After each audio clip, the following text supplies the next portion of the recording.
Hi. Hello, Dawn. How you doing? How you doing? How you doing? I'm doing good. I'm doing good. Second episode of the podcast happening right now. Here in the present. Or in the future. You don't even know. You don't even know. You don't even know. But oh, I'm glad to hear you're feeling good. I mean, I said I'm good. I'm actually kind of sick. So, but don't worry. We're still on the grind, baby. We're still vibing. Bye-bye, Snake. No.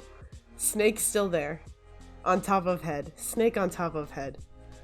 Saying featuring ApexLoosers. Enchilada is a prominent feature in this channel, and you are hard-pressed to get rid of him. Let me tell you. Let me tell you. Let me tell you. He's a little cutie pie, isn't he? Isn't he? Ah, I just love him. Anyways. This is a podcast where we talk about whatever we want. People get to info dump about their interests, and we get to listen and ask questions, and we all just vibe. So, Snake is also my favorite, yes. This week we have Apex with us, and I'm very excited because we're going to be talking about content creation. And also, how to stay quarantined when you are deathly ill.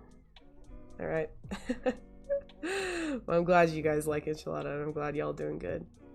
I'm gonna unmute or undeafen, and we will get rolling. Hello? Oh, hello. Oh, there we go. Hello. No, I was listening to the I was listening to The intro. yeah, the intro. God, words have left me. God, you just What? I don't know. Oh, they're trying to make a Literally shield. absolutely. Well, yeah, I feel like, do I need to turn Apex up, guys? Anyone? Do I need to turn them up? I don't know. You're just quiet to me, I think, because my music is so loud. Mm-hmm. Okay, a little bit. Okay. Talk? Hello, hello, hello. Okay, we're probably good. That sounds good to me. So, hi. Everyone, this is Apex. Apex, you want to talk a little bit about yourself? Anything? Hi, I'm ApexLoser. The S at the end of my Twitch name is just because it was already taken. Before you point out, loser is spelled wrong, and I know already. Thank you. Just makes you more of a winner. It is. I become more of a winner each time someone points it out to me because I fooled them. I know. Yeah, they've fallen for your trap. But I know already. Why don't you just do zeros? I don't like numbers as letters Fair because enough. I am severely dyslexic. Oh, okay. So numbers confuse me. Numbers and letters confuse me. I may know English, but I don't. Well, that's fair. I'm ApexLoser. I go by he/him. I'm a content creator on Twitch. I'm trying to get onto YouTube, but that's debatable. And I mainly stream Minecraft and Valorant currently. And yeah, I'm also faceless. So that's pretty snazzy. Well, you do have a face. It's on. Oh, yeah. It's a little bear. I have multiple arms too. It's a dog actually, because I couldn't figure out a skin for Minecraft, so I just slapped a dog on there, and I'm like, good enough. I was talking about. I'm looking at your Discord profile picture. Yeah, it's a doodle. A friend of mine actually made for me. Oh, dog boy. Dog boy. Dog boy. Actually, I'm certified cat boy, but I'm. You know what? This just makes me sound like a furry. Okay. Yeah. Well, actually, I think now we are on 100% podcast streak of talking about dog boy and cat boys in each it's podcast. It's a very important topic. Yep, to, it's come up every time. Every time. So, yeah. Today, we're talking about content creation. Dog. Well, yeah, let me pull my questions. I got rid of them for some reason. There we go. But you kind of already talked about it a little bit, but what content do you create? So I guess we know like Twitch, obviously. Yeah. Looking to YouTube. I stream on Twitch mainly, so I try to stream every day, but it's spotty because, you know, I have work and other responsibilities, sadly. But I currently do art. I make music, even though I don't often publish it, and I do writing, and if you name it, I probably have tried it at some point. Oh, you make music? You make music? Music-ish, if you can consider it music. I kind of want to hear it. Oh, it's not good. It's me learning. I am currently learning. I've always been interested in music, but I never had the ability to learn during school, so I picked up a guitar that my friend lent me, and I'm trying to learn that. But I really love piano too. I'm not good at it, but I really love it. So once I have the ability to get a keyboard, that's the plan, to work on it. Ooh. Oh, hi Danny. Yeah, hi Danny. Yeah, looking at that. I actually have a keyboard that I never use. It's got about 5 inches of dust on it. Oh, God. Because I want to learn piano, but my fingers are not my fingers have negative dexterity points. We'll put it that way. I think the only reason I have dexterity in my hands is because I've been doing art for so long. That is my only saving grace right now for art and gaming. It's if I didn't have that, I don't know what I'd be doing. Well, I also do art, but it did not help me at all. Like, it's because like when you do piano, you have to move your arms, like, or not your arms, your fingers, like in different patterns. And even when I'm playing video games, like my right hand is like clicking super fast to like kill people, right? And then my pinky on my left hand starts matching the movement of my right hand, so I'm just shifting at the same time. So just shift your way down the block area while you're mass murdering a bunch of people in Bedwars. I'm just dancing and murdering at the same time, but it's a hindrance. It's a hindrance, definitely. Oh yeah. So dexterity in hands are weird. I remember like specifically. This is a weird memory. It's off topic, I guess. It is a little. When I was like a kid, I didn't like the fact that I couldn't move singularly my ring finger and my middle finger because they'd always move together. You know, when you're like as a kid like that, it's normal. I was so upset about it because I was like, no, I want to do things, and this is not. I don't know what I was trying to do, but it was not copacetic of what I was trying to do. So I specifically like kept pressing like one of my fingers not down. Minecraft to learn how to jail. move them separately. Oh wow. Yeah. Shoot. Yeah, I mean, only thing I did with my fingers in childhood is staple one of them. Oh, so. Ow, what? Yeah, well, it was with one of those like baby staplers. Oh, okay. So it hurt because I'm a big baby when it comes to pain, but it was not a terrible injury, and it fell out on the way to the office. So yeah, sorry. Yeah. That's a whole tangent. I can go on tangents of how clumsy I can be. We're not here to talk about that. How do you staple your finger? Well, you see, when you staple something, your fingers can get in the way when you're, I don't know. No, okay, I remember now. I was trying to fix it because it was broken, and I accidentally, one thing led to another, and bada bing, bada boom. There's a staple in your thumb. So. Oh yeah. Yeah, it wasn't fun, but so you do music, you do music, you do art, you do Twitch, and you're trying to get into YouTube?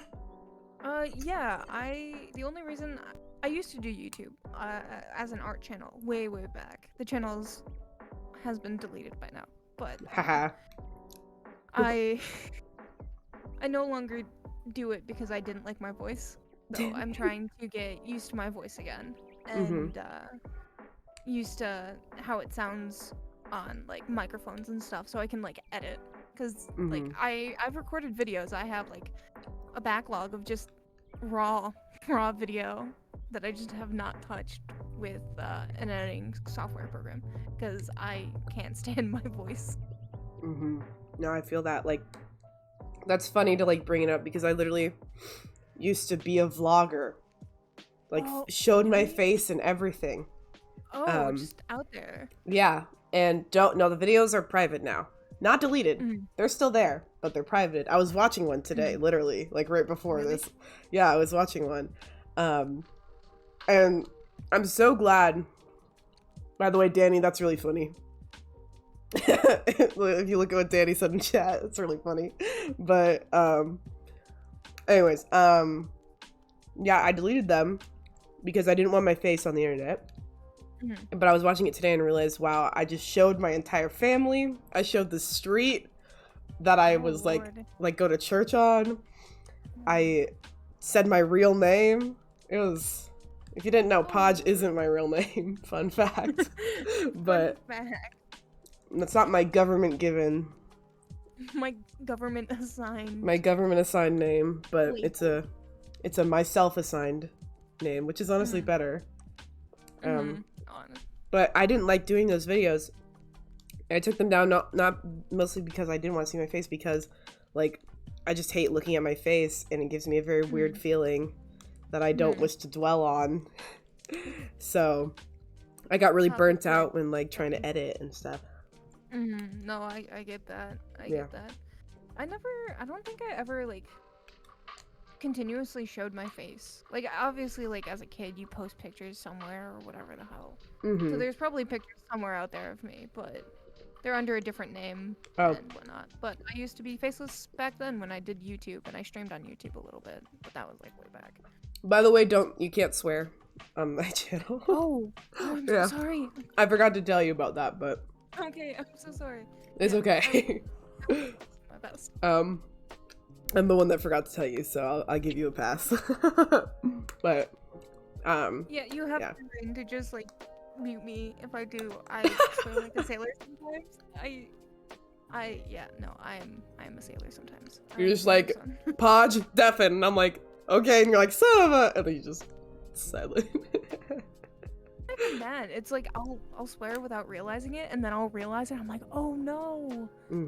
Or it's like, I say it so often and it's so normalized to me that I like, when I'm not in like a professional setting or in like a school setting, like it just drops out of my mouth like any other word, and I'm just like, I feel so bad. Because I know some people, like as said, are very family friendly, and I'm just sitting here and I'm like, I am not. I am gracefully PG-13, so for all you children out there. For all the children out there. For you. So the occasional slip of the tongue is fine. But I try not to swear because my mommy doesn't like it. Mommy doesn't like when I swear. No, I get that. My family really does not like me swearing like a sailor. They think it's professional, even though they've never seen me in a professional preview, because I'm good about myself around bosses and stuff, because as you're supposed to be. Well, but it's like, even in content, and you have to know where to hold boundaries, basically. But yeah. Well, in the real world, people swear all the time, so I really don't think it's unreasonable. Like, when I would go to meetings for my work, literally my bosses would like drop the S word, I don't think they ever said the F word, but they definitely got creative. So, I really don't think it's a big deal. One of my bosses at my work is highly religious, and I think something happened where our floors are super slippery sometimes, and I was wearing my work boots, and I slipped and fell. Well, I shouted really loudly because I was in pain, the F word, while we were closed, by the way. There was no patrons in front, there's nothing to do. It was just the people who were working there, and instead of asking like, hey, are you okay, he's like, you shouldn't swear, and I'm like, this is the first thing you think of? I could have broken my booty and you're out telling me about swearing. I had like a bruise up my arm because you just waxed the floor out of nowhere and not told anyone, and I'm the wrong one here. Yeah. again, a whole different tangent. Yeah. Well, let me. What do I think? Yeah. Well, I mean, content creating, like these are things you gotta think about. You know, like what you want to be Yeah, on branding is, your online presences, because yeah, branding is and everything. presence is such a weird topic. I guess, at least personally, because I'm so indecisive about things. Mm-hmm.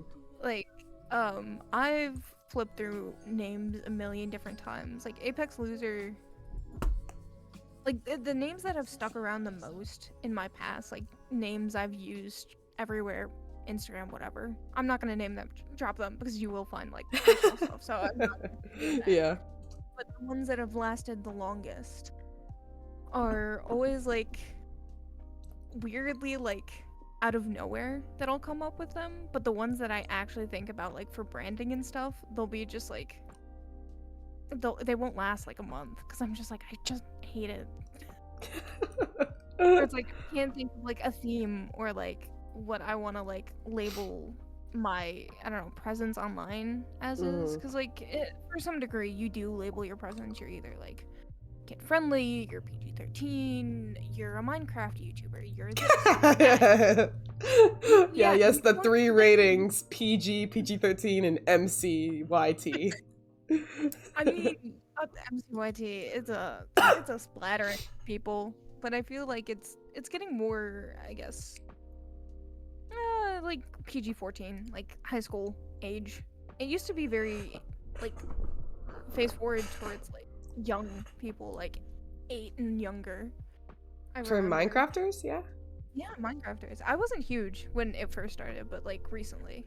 Like before we got like SMP and stuff like that, it was very much something you hear like your 8-year-old cousin talk about, and you're like, oh yeah, I play Minecraft sometimes, but I'm not gonna tell them because they'll beg to use my account or something. Yeah, it's definitely grown.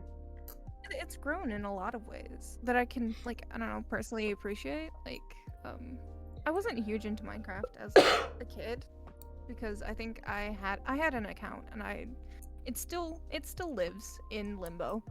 Yeah. But I had an account and I only used it for creative, and then there was a whole thing back then of like shaming people if they only played in creative. So as like a year old, my older brother, we were head toe to toe all the time. He kept shaming me for only being in creative and like making memes or like the like 8-bit figures of like Mario and stuff. Yeah. So I just stopped playing once it kind of fell out of like and I never really watched YouTubers about that.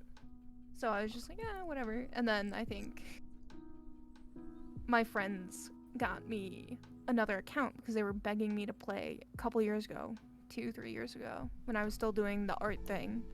They got me a Minecraft account and they were like, here, we're gonna play it on a server. We're just gonna do whatever. It's gonna be creative and you can stay in survival and whatever. And we did that for like 2 years.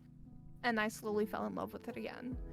And then I stopped for a while, and I found I was introduced to the Dream SMP, and it's a big hyperfixation for me. I can talk about it for days, but the only reason I didn't choose it because I have very heated topics about it. So I was just like, I'm gonna not do that.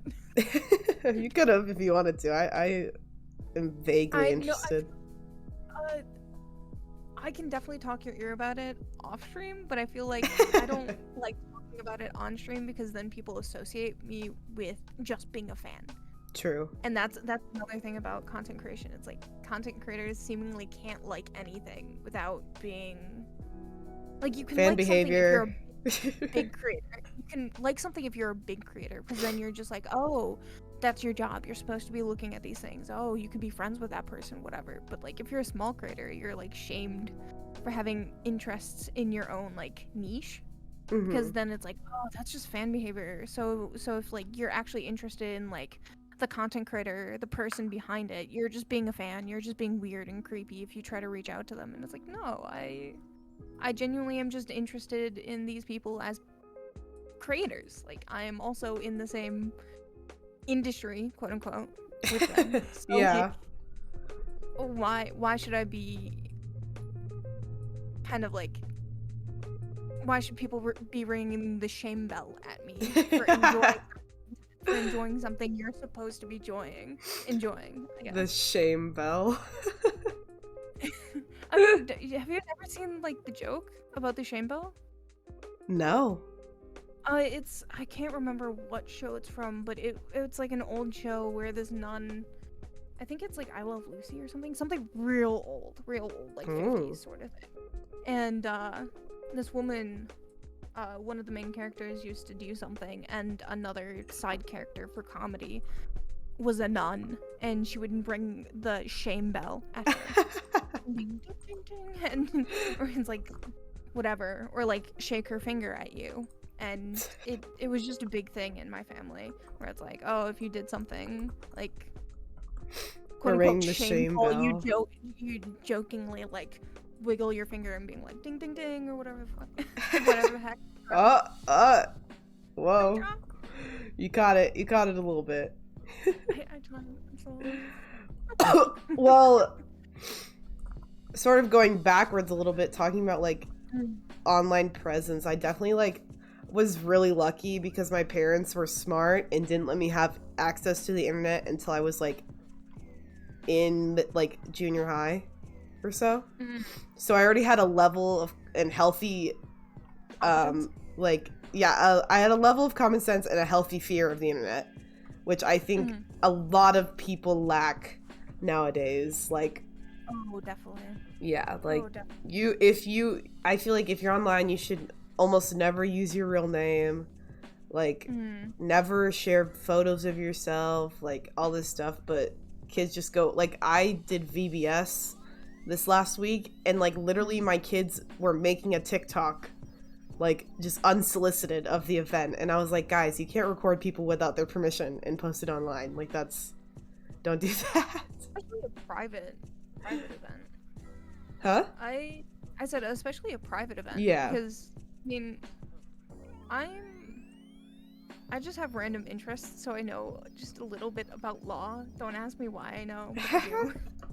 So it depends on state to state, but technically if you are in public, you are allowed to record other people as long as you're not like going up in their faces and stuff. But if they happen in the background, yeah, it's debatable.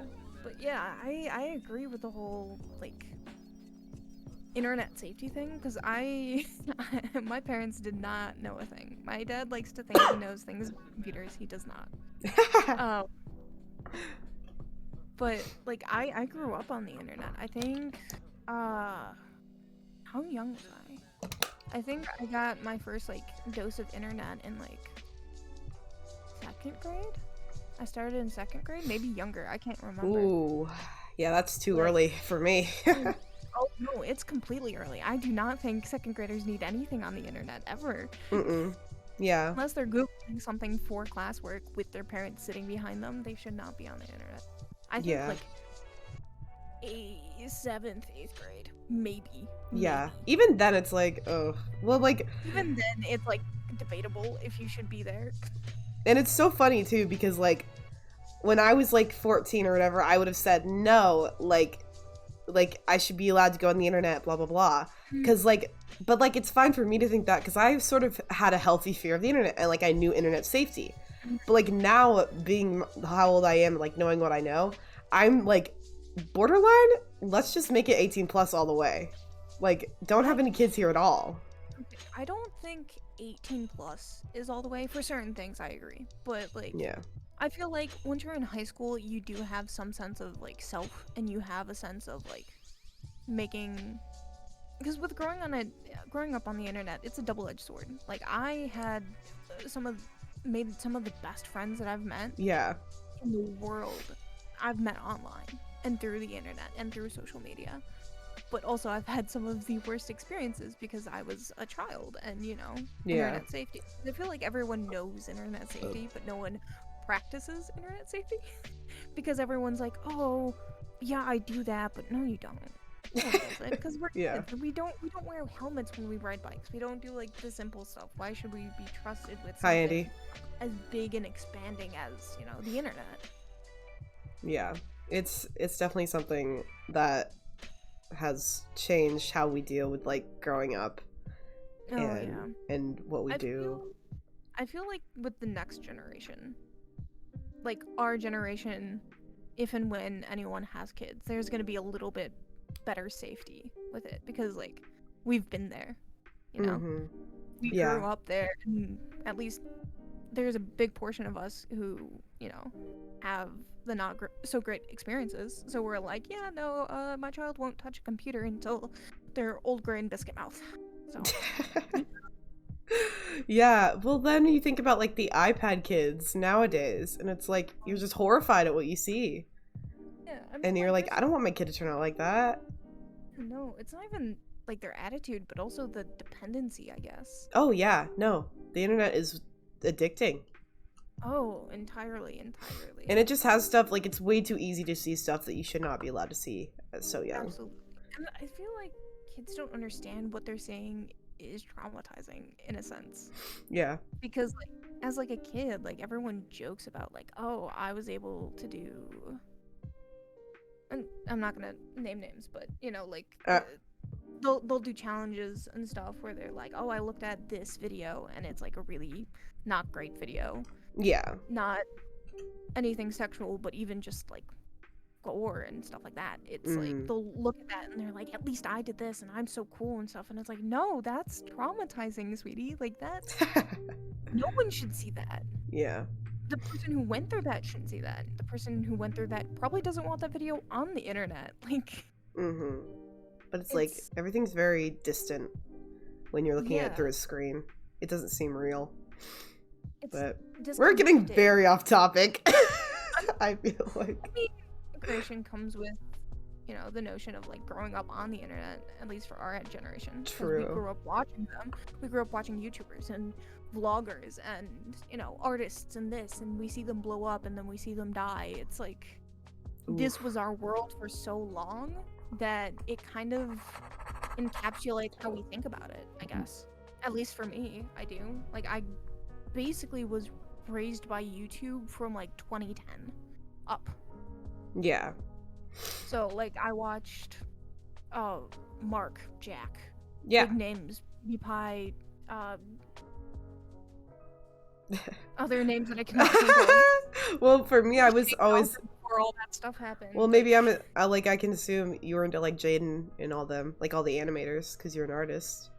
A little bit. Yeah, for like I went through it for like a hot second, but not as much. I was always into gaming. I was always like deep into gaming because I was introduced to YouTube by my older sibling, my brother.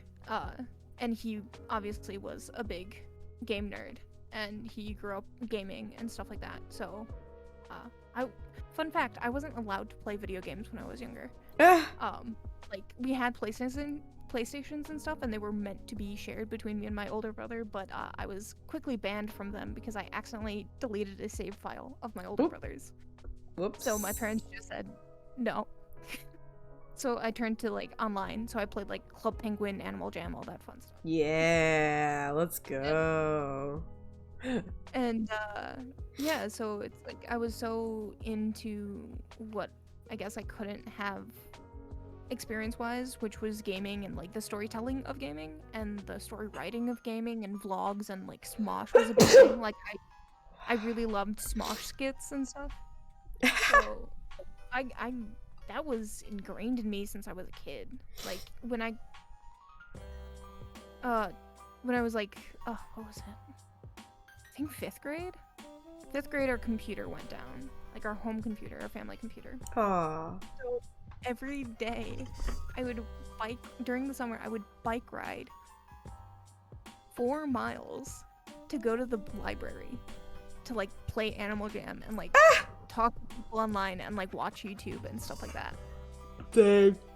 I'd get up at 9 a.m. and like be like, bye mom, I'm going to the library.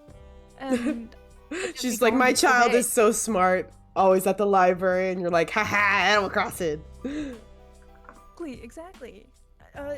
It's like that. Like, she'd like ask me what book I read, and like obviously I ate through books as like a kid because my family was big on reading. like huge on reading, but I talk about the books, but I'd also be like, oh yeah, I also like printed out these pictures of cats to stick on my wall, and I played Animal Jam with my one friend because I had a long distance friend because it was like the daughter of my mom's friend or whatever, so we'd play Animal Jam together for a while. And stuff. So it's like, hi Toasty. As a content creator, and the idea of content creation has been like my dream since I was a kid, and that's kind of where you have to start, I guess, is where did the inspiration, you know, where did the inspiration start for you for this? Because like I've went through like obviously the jumping through hoops of like, what do you want to be when you're older? And like you can't awkwardly say like, I want to be a YouTuber, because everyone would make fun of you. So I was like, oh, I want to be like whatever, but also in my mind I'm like, but I want to make videos, I want to do art, I want to create things, I want to make people happy and stuff. So. Well, I never had that moment where I was like, I want to be a YouTuber when I grow up. Like, I had like my YouTube channel, but I didn't think this is what I wanted to do for the rest of the time. And obviously eventually like I got burned out from it, and I was like, no, I can't do this for the rest of the time. But I definitely always wanted to be like an artist, like drawing stuff. And I always was into theater. And I was talking about this with my friend last night. I was like, that's why when I like started streaming, I was like, this is like kind of perfect for me, because like I can do my own little like it's my own little theater show. Like I'm not really acting up here, I'm like just being me, but I still like get to be like on a stage of sorts. It's my own little spotlight. Like your little spotlight. And I think that's all everyone really wants at the end of the day when you say you want to make content. Like, you want to make people happy and like want to express yourself, but like you also want to like people to see you for who you are and like appreciate it. As much as I can agree with that, it depends. I think it's like a ranked thing. Like obviously some people have more inspiration towards one or the other. Like they just want to make things. Because there's a lot of people I've met who are just like, no, I just want to just do something. So I got bored and I started making videos and stuff. True. But I do think when the grind comes down to it, it's like it's a new way to yell. You ever heard like the saying where it's like Twitter's just your void to yell into, and then sometimes someone hears it? I feel like this is the new void. It's no one's like, but it's almost different, I guess, because it's no longer on like a timeline. It's no longer just given to you. Like if people are gonna stick and listen, they have to find you first in a different way. So I feel like it holds that like shiny new aspect of like, ooh, pretty, you know? For like new streamers.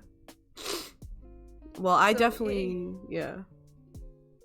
I agree on the stage bit, I guess.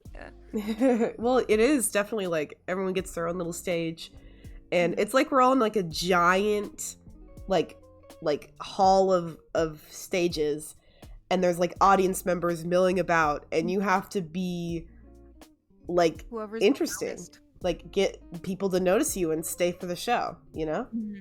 Like that's like kind of a metaphoric way to think about it. I kind of think of it like a circus a little bit, because it's a little bit ridiculous. You think that you're sitting No, in it your is. room, you're on your computer, you're looking at whatever, and you're just talking to the screen. But I feel like this between like an actual like show is that you don't see the people there. Like you see the names, you recognize the faces, you go through all those steps, but when it comes down to it, I've talked about this where it's like it doesn't hit you until you really think about it. When like I was gaming I think at one point I like hit 10 viewers or whatever, and I just stopped and I was like, hold on. I'm not thinking about 10 people sitting behind me right now watching me play Minecraft. That's so funny.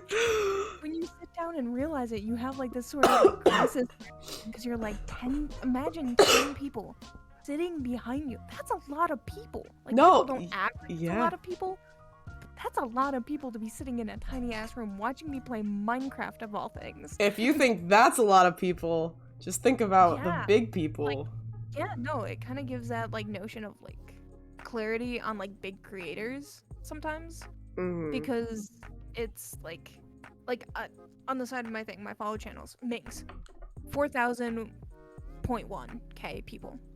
4.1k. That's a better. That is the size of a football stadium, basically. That's a football stadium for someone who's probably sitting in her chair playing Call of Duty in her bedroom with her cats. Like, that's so funny. It doesn't hit you until you really think about it, and that's, I think, where people, especially like sometimes small streamers, when it doesn't really hit you like that, get kind of like tripped over because they're like, well, I only have 3 people in my stream daily, and I'm like, that's 3 people who are actively coming into your space and listening to you. Yeah. For hour, 2 hours, 3 hours, sometimes 8 hours, right? Yeah. Like, that's a lot of people. Yeah, that's why I'm always really grateful, like, anytime someone like follows me or like even talking in chat. Like, that's the thing I don't get, because like whenever I'm in someone else's stream, I'm always up in the chat trying to talk it out and like say stuff, but like I'll be in like some people's chats or like some people's streams and like they'll have hundreds of viewers and the chat is just empty. And I'm like, what are all these people doing just sitting here? Like, don't you want to interact a little bit? Like, because that's what I love about Twitch is that you can interact with the person who is like making like the show for like the content. You can like interact with them in real time. And I'm like, why are you guys all just like not doing that? It's like, I don't get it. Also, hi Vaguba. I mean, I kind of get the sense of like not talking in chat, because as much as I adore chat, like when people come into my streams and talk, it is like the highlight of my day. I love talking to people in the chat. Like, it is the best feeling, because that's why I do it, is to interact with people. Same. Like, I genuinely love talking to people and to be on my little stage and have people in my chat wanting to commentate and backseat like hi game Vaguba. shit. And stuff. Sorry. No, you're good. Backseat game and stuff. I feel it's a good feeling, but I understand, I guess, like, I'm not mad at lurkers or anything, because it's like, no talking is like a little weird on Twitch, because again, it's like the stage aspect. We're so used to like show etiquette, I guess, in a sense. Like, you go to like a concert and you're not yelling at the musician, you're not going to a comedy show and like making jokes with them. Like, you sit and you enjoy the show. Or like, you go to the movies, you're not commentating. Well, I do, but I'm also not supposed to go to my local movie theater because of that. Never watch a movie with me. I will literally commentate the whole time. That's the perfect people. That's the person I actually want to watch a movie with, because I don't shut up, because I make comments. Same. Like, I'll just sit there and be like, that's so stupid what they did. They could have done it this way. Literally, yesterday I was watching The Conjuring by myself, because no one ever wants to watch horror movies with me. And literally the whole time I was just like, hashtag speaking from the heart, B. Fletcher. Just like the whole movie. Just by myself. No, we can have a movie night then. Yeah. Because there's like 2 things. If it's super late at night, I'll go quiet and just enjoy the movie. Because sometimes you just like sitting with people. Like, being in a room with people is just nice. Even if it's a call room, it's a nice feeling. But like, if you catch me when I'm like super talkative or I really just want to interact with people, I don't shut up. I just keep talking, and there is no sense of continuality. It's just words out of my mouth. Yeah, true. Wait, we have a pause here, Vaguba. You can say your big news. You won't interrupt. We'll take a pause for a second to hear this large news that you have for us. It better be big. Hit us with the big news. Hit us with the hugest news. The massive news. Oh, you're getting a snake? That is so massive. That is huge. That is great. Vaguba, wait, what kind? What's his name? Do you need help naming him? I'm clearly the best at naming snakes, so you should let me help you name it. But oh my gosh. Here, before we even know what snake it is, name it Lasagna. A milk snake. His name is Rupert. Name it Milkshake. No, milkshake the milk snake. That's so good. Vaguba, that's such a missed opportunity.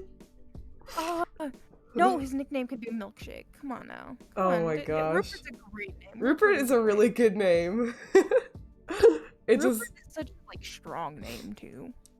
Well, it reminds me of The Two Princes, which is another podcast that everyone should definitely listen to, and I definitely don't talk about it all the time. I it like last summer. I just never continued it, I guess. Okay, listen. You can pretend season 2 doesn't exist. Season 1, amazing. Season 2, trash. Season 3, it's pretty good because it's a musical, but it's also kind of garbage. But we don't talk about that. Cast? Yeah, well, no, it's like because all of the people who like are in it are really good singers, so they just made the 3rd season a musical. Oh my gosh! I just gotta get it up. You just wait, how do I say that? Anise? Oh my gosh! Thank you so much for the sub. Oh my god, I'm sick right now, so it's hard to sound like excited, but thank you so much, Apex. You have a sub now. That's just Annie. I have to show up more now. Yeah, there you go. You can use all the emotes now. Which, by the way, I found out I'm affiliate and I can only have 7 emotes, and I think that is garbanzo beans, but whatever. Toasty, thank you for the drown. Annie, thank you so much for the sub. I really appreciate it. You are so epic and swaggy. Look at all those emotes. Wow. It's beautiful. You are so cool. Thank you so much. I really appreciate it. You did not have to do that. Now I get to spam emotes. Wait, this is great. Just enable me, chat. Yeah. Wait, what was I talking about? Oh, I was talking about the 2 princes. Yeah. No, it's good because it's gay. But, like, the whole 2nd season, I was just like, what is this? What is going on? I hate everything. It's not god-awful, but it's definitely not great. And, oh, man. I just sort of feel like it lost a little bit of its touch. Like, and then the 3rd season just felt really, really, like, what's it called when you feed, like, when you do stuff and it's, like, because the fans want it? Like, what's that called? Fan service. Fan service. It felt very fan servicey. I was like, everything happened how all the fans wanted it to happen. And it's like, I like that, but also it's like, you could have not done some stuff there. Like, you didn't have to do everything the fans wanted. Like, the fan service is such a weird topic, I guess, because, like, as a creator, I kind of hate fan service. Oh, yeah. Simply for the fact, like, it kind of takes away from, like, the fan experience. Like, fan service is, like, great, like, 10 years after. Like, everything's kind of like, you've got your highlight, you've done your story, right? And then, like, 10 years after, you're like, it's been the 10-year anniversary, here you go, guys. Everything you wanted on a plate and more. Yeah. But, like, fan service, like, right after you finish your story is, like, it kind of takes away from the aspect of, like, having the fans create things for it. Yeah. You know? And it also just seems like you didn't have any ideas. Like, yeah, it just kind of, like, yeah, you wanted to continue it, you wanted that popularity still, but you didn't. You just kind of repaved a path already made with stuff not everyone wanted. And it was just kind of, like, thrown together. Because, like, some fan service can be good, but also, like, if that's how it was always meant to be, then it's like, okay, I understand that. But literally everything that happened, like, was stuff that I saw the fans, like, rooting for, and I'm like, okay, like... that also takes out, I don't know, is it just me that likes to make, like, people of, like, at least more of, like, content creation and story-wise? Like, I like seeing my, like, viewers or readers or whatever you're doing, right, invested, but also upset that I did something. Like, I want to be like, no, I wanted this, and it's like, well, sucks to be you. Are you the writer? No. Yeah, and it's like, I think you shouldn't, like, give in to other people's ideas when it's your story. Yeah, you know? It's like, I guess if you run out of ideas, like, it doesn't hurt to, like, look at, like, what the fans want and then, like, play around with it. Yeah. Because that's how I did a lot of things. I, like, looked at what people were saying about it, and then they were like, well, we kind of want to see more of this, and this character is really cool. And I'm like, ooh, I could expand it with this idea. And they're like, well, we really want a happy ending. And I'm like, sucks to suck. Sometimes the story isn't meant to have a happy ending. And, like, I hate that if that happens to, like, all stories. I like that most stories have a happy ending, but every once in a while, if a story has a sad ending, I'm like, okay, this is fine. I am kind of, at least when I used to do a lot of writing, like, very detailed writing. I'm so sorry if you can hear, like, the vacuum in the back. My cousin's vacuuming the... I can't hear it at all. Okay, good. But She's slowly coming closer. It's very loud for me, so if I stop and start my sentence, I'm very sorry. But at least when I was writing and when I was in a different name, again, I'm not gonna drop that name because it's cringy old writing from a long time ago. But, a lot of my fans were like, I love that you're writing this, but also, ow, you never seem to have a happy ending. And it's like, well, that's the thing. I don't... It's not that I believe in happy endings. I do believe in them. Like, people can, like, get that in real life. But also, like, sometimes there's not enough sad endings, I guess. Or there's not enough, like, kind of those solemn... It was good for a minute, but then it's like, the inevitable came to pass. Because, like, I really dislike the whole, like, Disney, the hero always wins at the end. So it's like, I like when the hero doesn't win. I like when the hero becomes the next villain. I like it when it's more dynamic and more interesting. Because, like, humans are so interesting. And this goes with content creation simply for the fact of, like... No, it's making a story. It's content. Yeah, you're making a story. It's like... Having human dynamics in a story is so important to me. Because it's like... then it isn't human. Like, if we always get the happy ending, if the hero always wins, what's the point? Right? Like, what's the point of the villain then? Because wouldn't the villain just always get the happy ending? Why would they become the villain if they were a hero in the first start, right? So it lacks that depth, and that's what I kind of always search for in, like, in my content creation, I guess. Yeah, no, I definitely see that. And that's why I really appreciate stories like Megamind and Phineas and Ferb, where it's like, sometimes the real villain isn't who it seems like. And sometimes we're all just people trying to make it, you know? And it's like... trying to do our best. But I can totally see, like... because the reason I appreciate, like, having a happy ending where the hero wins all the time is because it gives you that, like, escapism from real life, where oftentimes the hero doesn't win, ever. And it's just so frustrating in real life to see it happen all the time, that when I go see a movie, it's like, I don't want to see the same thing happen in this movie. Like, I want the hero to win because I didn't get to win today. So let me win vicariously through like, this person. I feel like, I don't know, I just had a different mindset. I can totally understand why people enjoy it. Like, it is enjoyable in itself. I just feel like it's so overdone. Because... like, I am obsessed with the morally questionable characters because they are the most human. Because obviously, there's no black-white indifferent in real life.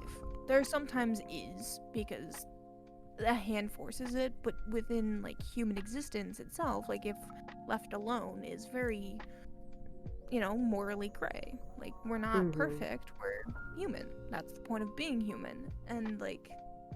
that's why, like, I love stories like The Hunger Games. Like, everyone was obsessed with that in, like, 2012, 2013, whatever. It wasn't the fact of, like, the love triangle or this. Like, obviously I can enjoy that because, you know, who doesn't like a good trope? But it was the kind of dynamics that, like, Katniss showed with the fact that she didn't want to be the hero. She actively, constantly worked against herself because she didn't want to be that hero, but in the end she did make it, but she wasn't happy in the end. Technically she had what everyone wanted. She had a happy ending that everyone thinks about, but she wasn't happy in the end, you know? Yeah. And I feel like that, I don't know, makes it more. It gives it an inch of depth that you don't think about until you see it. And that's why I don't know, I like making people think, because that's, like, something I've always done. I like questioning people to make them realize something, because, like, when you're not thinking, like, actively thinking about something, you're just very... I do this too. Like, obviously I'm very, like, close mind. You're just like, oh yeah, this way, that way, whatever. But when, like, someone questions you creatively yeah, it just it's food for thought, and I like thinking, I guess. Well, I think that's like something that comes with, like, being older, because I think when you're younger, I think it's really good to have stories where, like, you have, like, like friendship saves the day, and it's like love always wins. I think that's really good to have for kids because I think they need that hope to sort of get them through life, you know?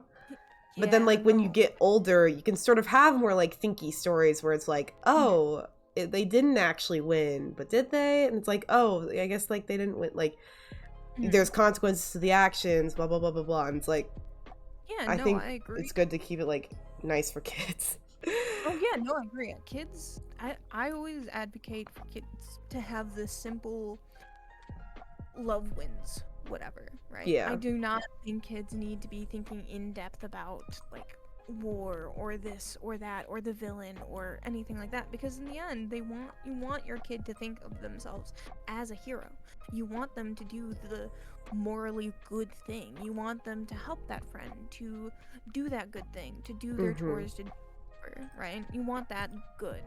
So I agree. Like Disney movies, I love Disney. Like I will never bash on Disney, but I feel like when you hit like, I don't know, middle school, that's when you start getting like, you know, you get the average teenage angst, and that's when you're like, no, now you get to think about why you're angsty. Like, okay, well, you feel this way. Why do you feel this way? Connect to the villain character, connect to the morally gray character, because that's when you get that in-depth, I can find myself and work these feelings out, I guess. And that's kind of where you get, that's how you, I don't know how to put this in a non-weird way. That's how you, like, get people to think about themselves in a less self-reflection. Yeah, it gives kids the way to self-reflect in a positive fantasy-based way.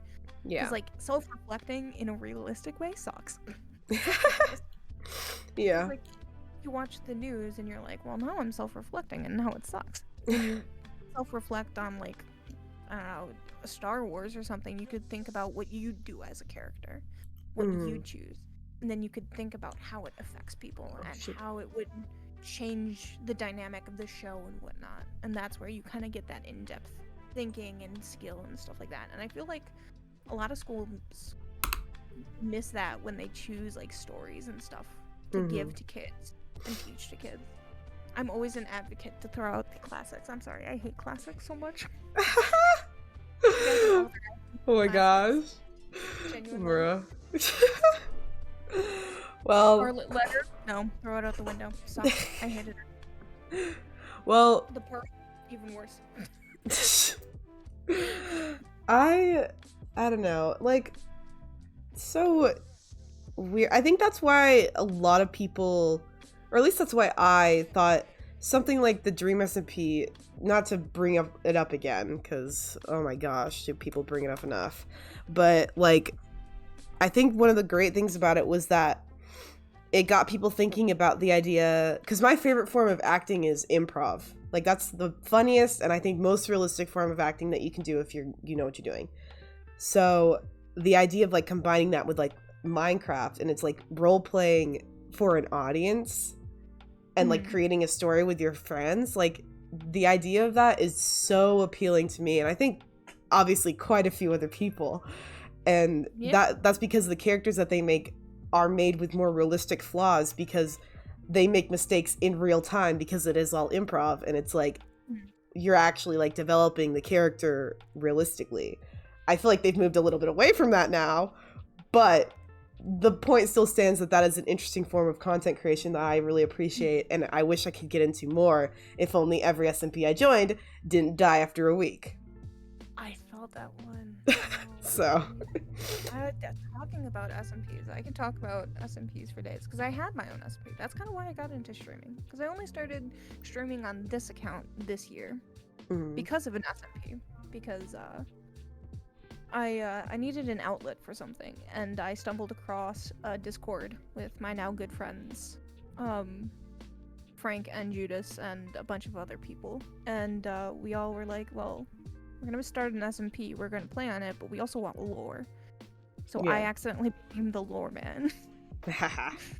Well, have you ever played D&D? Yeah, I've been playing D&D for like 2 years now, 3 years. Yeah, I just got into it in high school, and that was like right before, like a year before, like improv like in Minecraft started like happening, like role playing in Minecraft. It's like I love improv so much. Like I was doing D&D, I joined the improv team at my school. Like I've been trying to do lore with people for so long. But it's like that's just like my favorite form of acting. I was always annoyed that my improv team never wanted to get like serious. They always wanted to just be funny in scenes.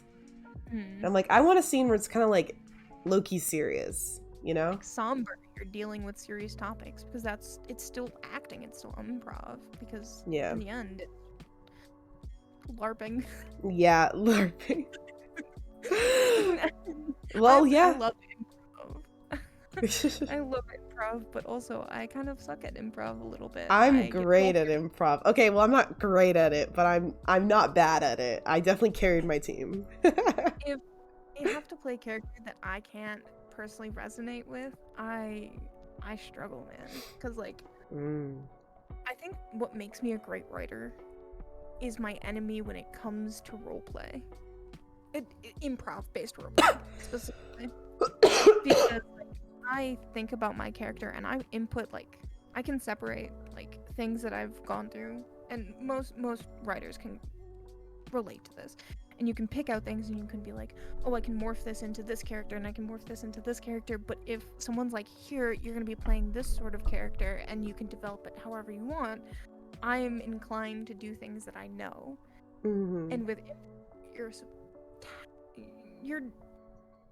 suggested to do things you don't know, you know, because that's kind of the point. You're growing as an improv person. And it sucks. I can't do it often. But, well, yeah.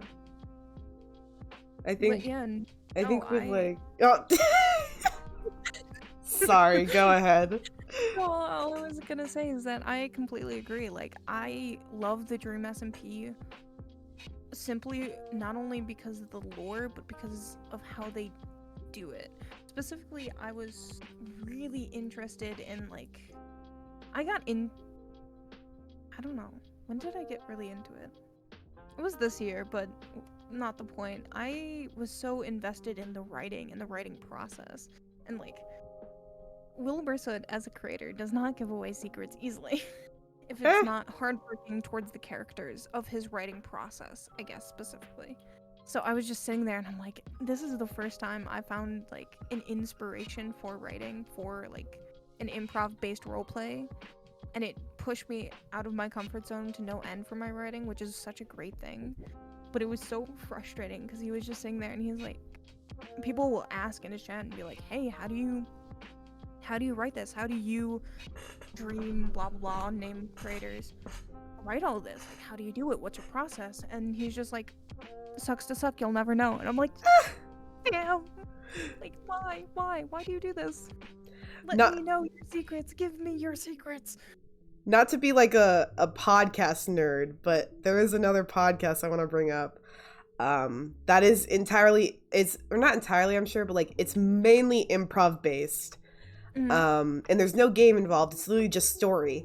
And it's the funniest podcast I've ever listened to. And they somehow balance, like, it's mainly funny, but they also have a little bit of a balance of like sometimes there's like an underlying like serious like this character went through some trauma, guys, and they are coping with humor and we're gonna let this happen, but also they have that like in their brain, and it's just such a good podcast, like because of the improv aspect.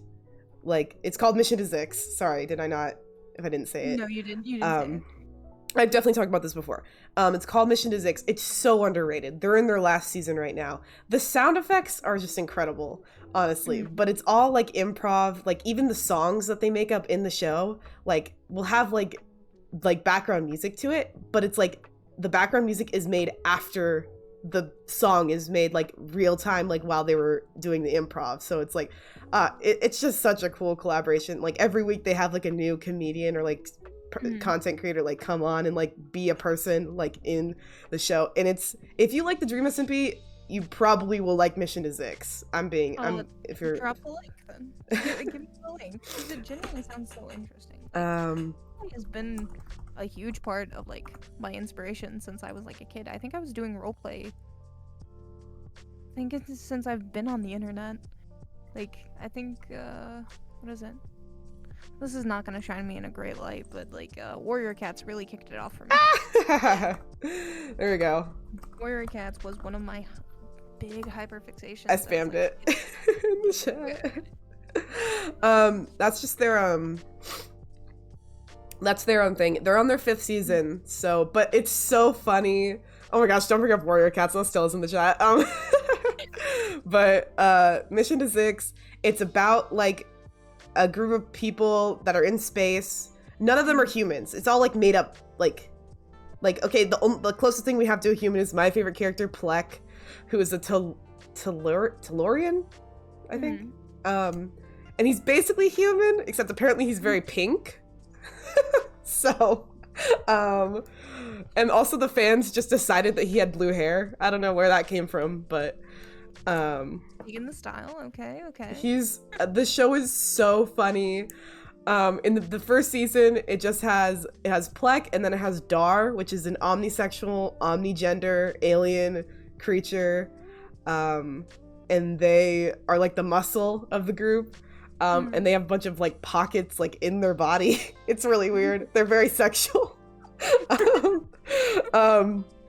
And then there's like the voice of reason, which is C-53, their diplomatic relations droid.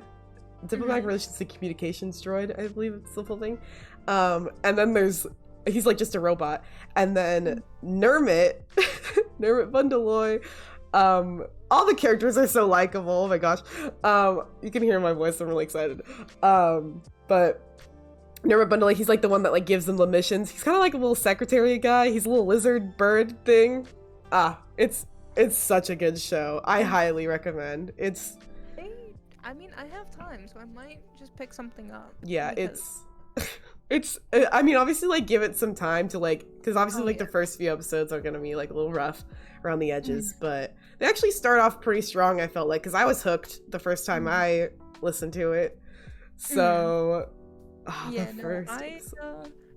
again, this is not gonna shine me in a great light, but I've read Homestuck, so I understand the pain of long lasting dryness to get into like good storytelling. I have not consumed anything of Homestuck. Don't. All I know is that people always say that. They always get very like, when someone brings it up. Except, honestly, most of the time it's only brought up by people who have seen it. And also, too, a lot of people think that, will mistake characters for, like, other people, and it's like... Yeah. I feel like there's an air about Homestuck culture. If you've been through it, it's just one of those things where it's like it's like a mutual shared trauma.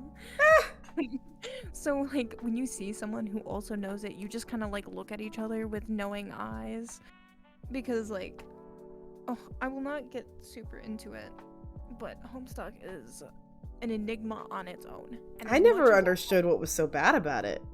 It just seemed like a comic to me. On the outside, it's a comic. It's basic. You're just like, it's just a really long comic. And it's like, yeah, until you kind of like get into it, and then you're like, oh, I realize why it's so bad, because like there was no filter on the creator, and especially on the fandom.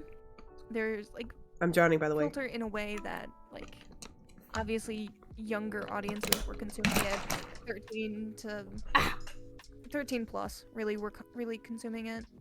But there was quite a bit that was not spared, and obviously on early 2010s with young kids, the fandom kind of got out of hand. So there's a lot of like crazy things that happened and were created thus inspired from it, and it's still continuing. Technically it is still continuing right now.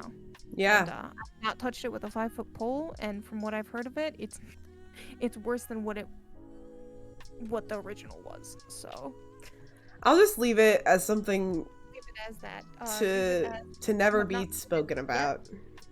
If you've not seen it, don't go search for it. Pressure you into reading it. It is not worth it, no matter how much someone talks about it. Okay, there you have it. Nope, is not worth it. Mission to Zix supremacy is what I'm hearing from that right now. Mission to Zix sounds great. D&D sounds great, and Dream SMP is great. Enjoy that. Wow, content creation. Amen. Content creation. I mean, it's all content, and thus was it created. Yeah, so whether it needed to be or not. True. That's the biggest thing. There's a lot of things out there that didn't need to be happening that did. So I'm just gonna let them happen and not talk about it. Fester in the holes they live in. Yeah, exactly. Moving on from that, we'll just segue away. What do you think are like obstacles that like stop you personally, like right now, or I guess in the past too, like from making content? And what might you say are obstacles like for other people too, if you want to talk about that as well? Personally, it's a lot of mental health. And because I've struggled with mental health and I'm very vocal about it sometimes. I won't talk in detail about it, but I will mention it here and there.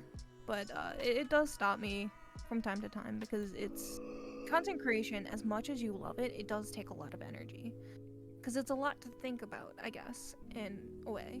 Because it seems simple on the surface, but you then have to think about, oh, it takes time, and then your energy of like doing the different things, setting things up, and especially with like disorders that make you more tired or have less motivation, it can be a struggle sometimes. But yeah. Other than that, I feel like there's not much stopping me from making content creation other than like sometimes it's hard to talk to people, I guess.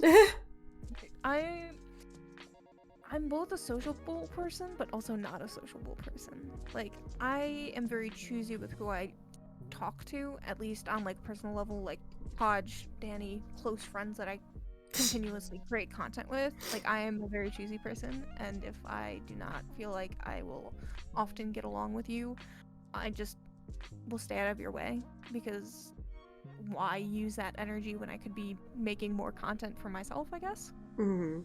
But also with the fact of like when you're sitting alone playing Minecraft, I get really quiet because I'm not, when there's no one in your chat, it's very hard to talk to a blank wall, I guess.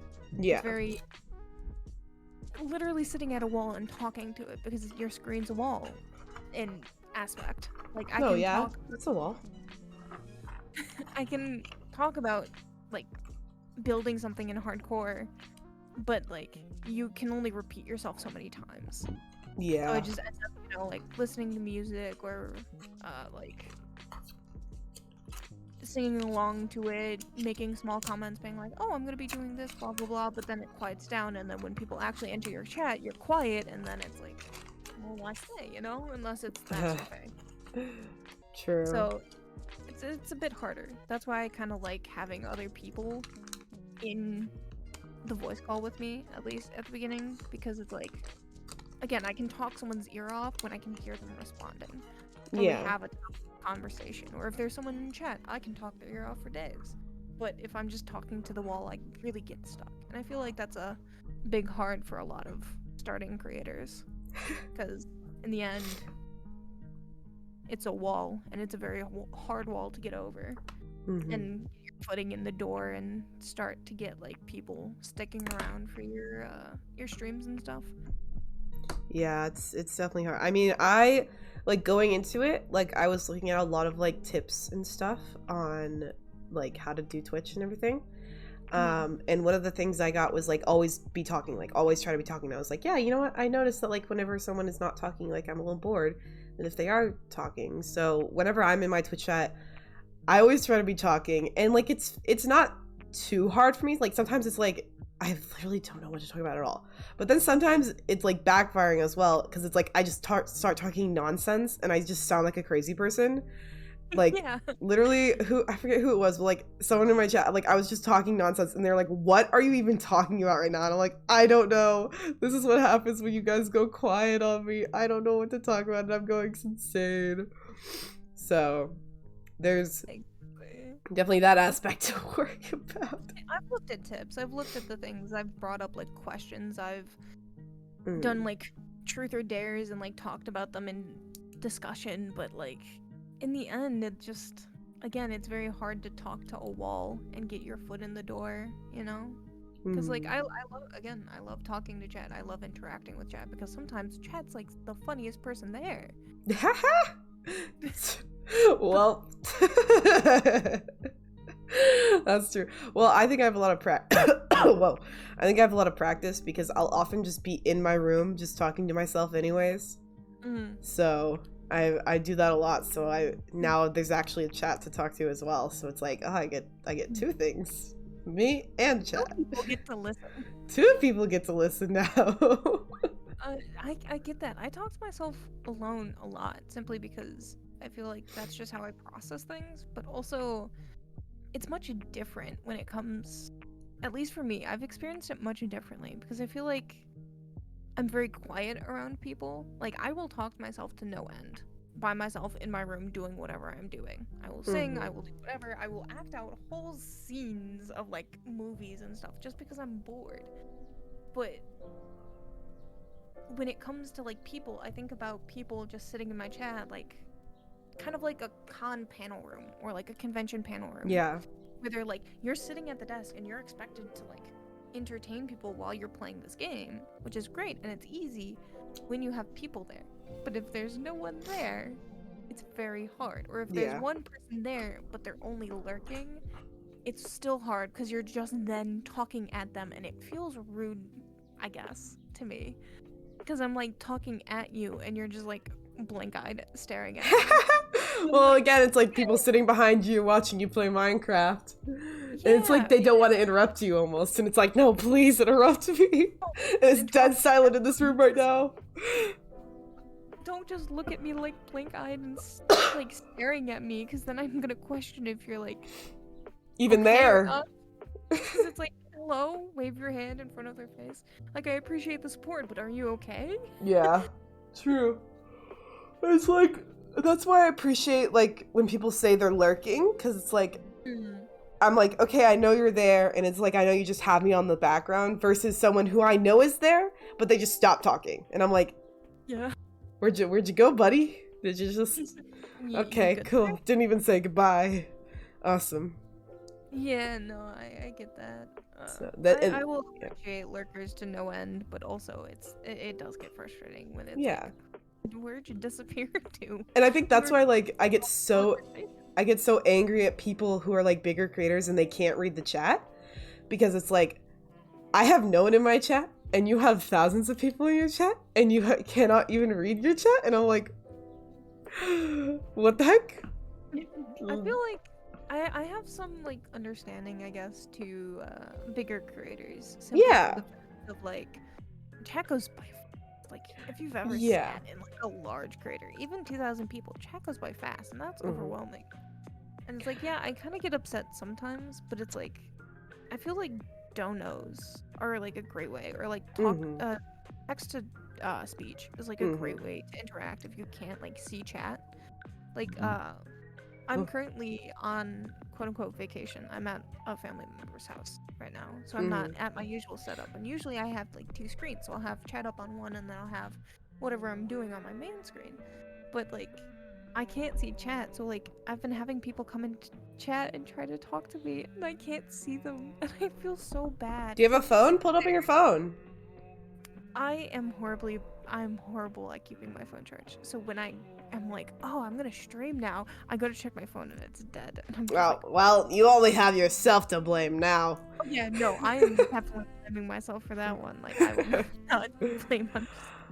Sometimes I'll be like, oh yeah, my phone's dead, it's fine, and then I'm like, oh, I'm gonna go stream, and then I'm like, wait, my phone's dead. I got an extension cord so that I'd be able to plug it in while I stream, so I finessed the system. Usually I have my cord to plug it into, but that cord is currently my mic cord. Oh, well. So, well, I again, only myself to blame for not packing it, but I mean, I'm not saying that I I don't understand like big creators. Like, obviously, like if the chat is going that fast, like you're gonna be hard pressed to be able to read it. But I'm more talking about like people who have notably small, like you're able to read the chat and they're just not reading it, and it's like, what are you doing? Like, interact with the people trying to interact with you, you know? Interact with the audience. They are there for you. Exactly. Like, I feel like there's some reasons why I can understand why they don't interact with chat. Like, if you're in a voice call with other people, like, obviously chat's like a little bit secondary in a sense. I guess if you have like, say you have like 1,000 or a little less or whatever, like if you're in voice chat with like 4 or 5 other people doing something, like I can understand like not always talking to chat or whatever. But yeah, no, I definitely get the struggle, because it's like, what are you doing here then? Like, if it's not to interact with the people, why are you live? Yeah. I mean, other than content creation, it might be your passion, but like, you're creating YouTube it for the people. Right? You're creating for the people, and the people are here right now talking to you. Talk back. Yeah. Like, Exactamundo. It's a weird line to walk, I guess. Yeah, it's... Sorry, I'd like to sneeze, and it's not coming out. It's the worst kind. Well, I can't... Oh. Nope, not happening. But yeah, that's... I try to reach out as best as I can. Like, obviously, like, if there's a moment in the game where it's like, you need to concentrate, it's like, okay, they're concentrating, like, obviously they can't read chat, but it's like, if you're just sitting there not reading chat at all. Most of the time, the people that I follow, they're reading chat, so it's like, you're good. But I've come across a couple people who don't. Yeah. And I think most people are pretty good about it, so... Yeah. It also depends. Like, some people just... I don't know. They just don't think of Twitch that way, which is really weird, because I feel like that would be Twitch weird. is like the optimal place. It's the whole point. Where you're, like, supposed to interact with people live, and then you're like, no.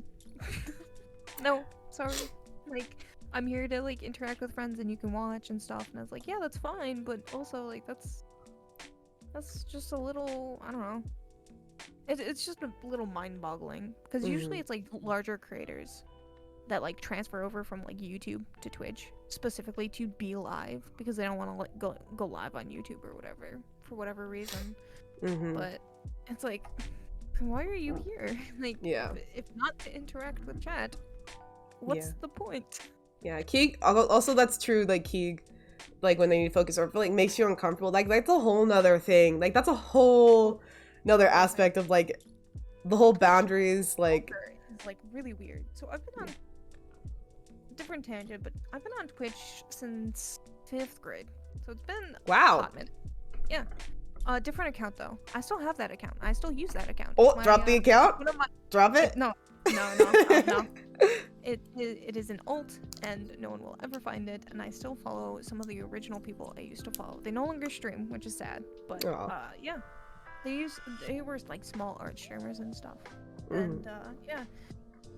It's Twitch culture has changed so much in like the years, like over the years. It's crazy. Obviously, it got bought out by Amazon, by Daddy Bezos. But and obviously it's gonna change with that, because there's gonna be updates. It's gonna be more streamlined. There's gonna be more ads, whatever. But it's I don't know. It's just there's a lot more younger people on the thing, and it kind of goes back to like younger people probably shouldn't have the internet. Oh yeah, they don't understand like etiquette, I guess, because it's kind of unspoken etiquette, but like if you take 5 seconds to look at it, you'd understand what's happening and like how to interact with people and stuff. Like kids are gonna be kids regardless, and they're gonna say weird things and do weird things, but then it's like sometimes kids these days, or like younger content creators, just take it to like a new level, and it's just really weird to watch, because it's like back when I was your age. It's like that's not how you would talk to a streamer. That's not how you would like interact with them or sub or whatever, right? Like you just, you know, hang out. It'd be a good space to just kind of chill and stuff.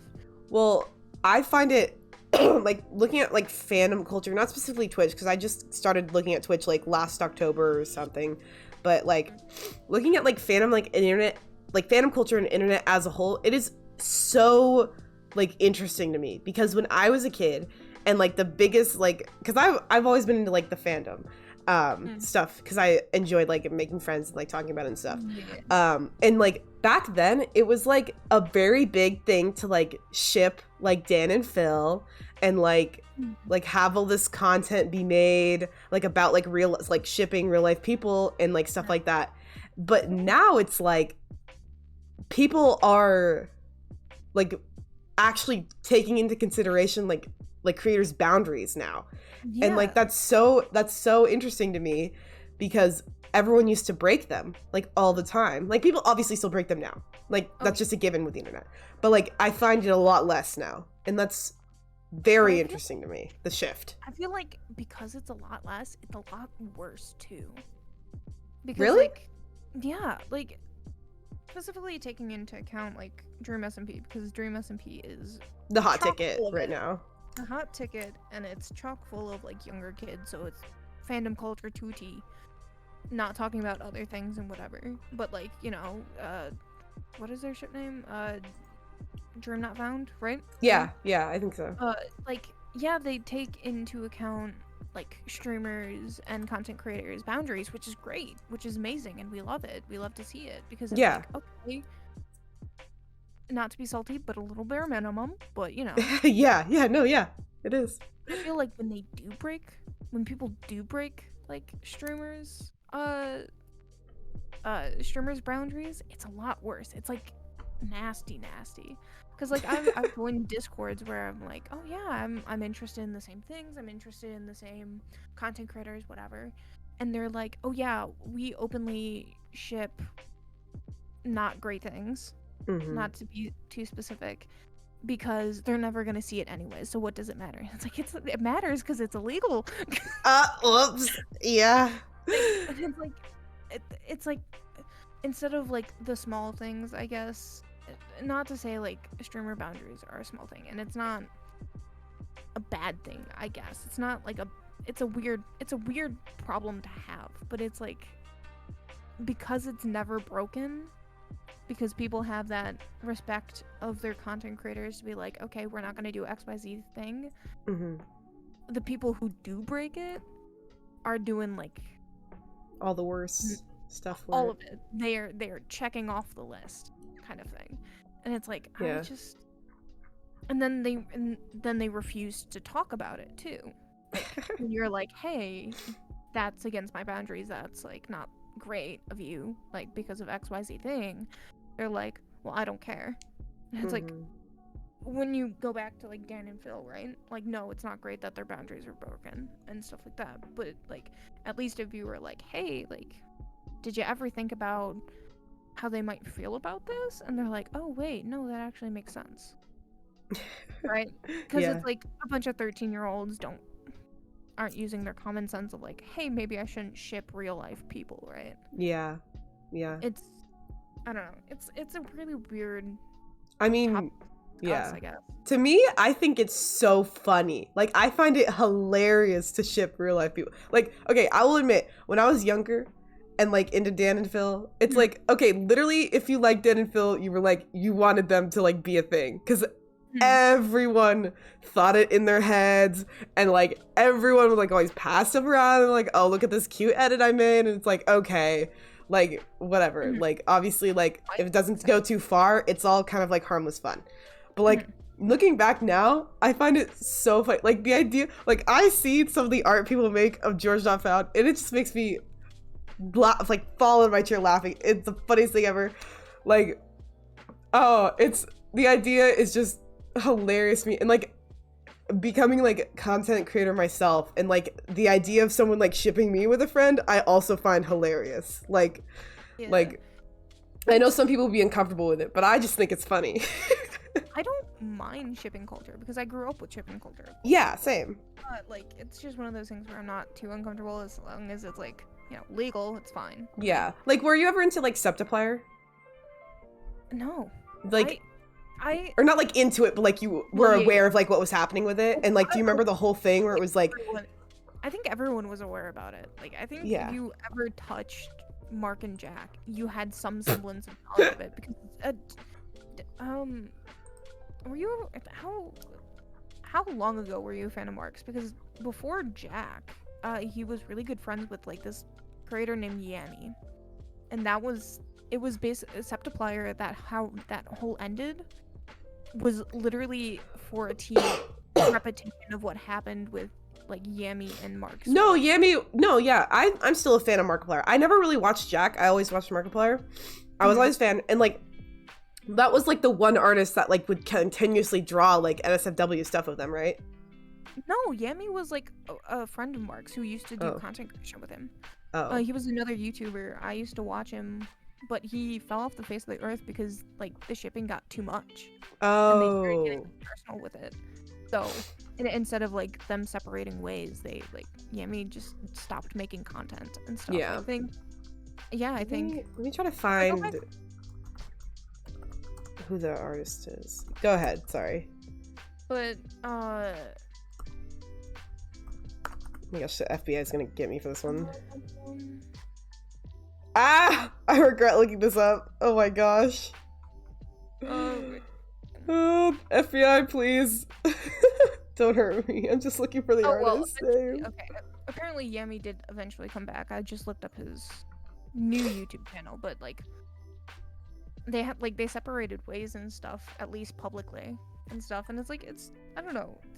Shipping people in real life is a weird thing for me. Like I wouldn't personally do it with other people because I feel like that's just something odd to do because I don't know them personally, I guess.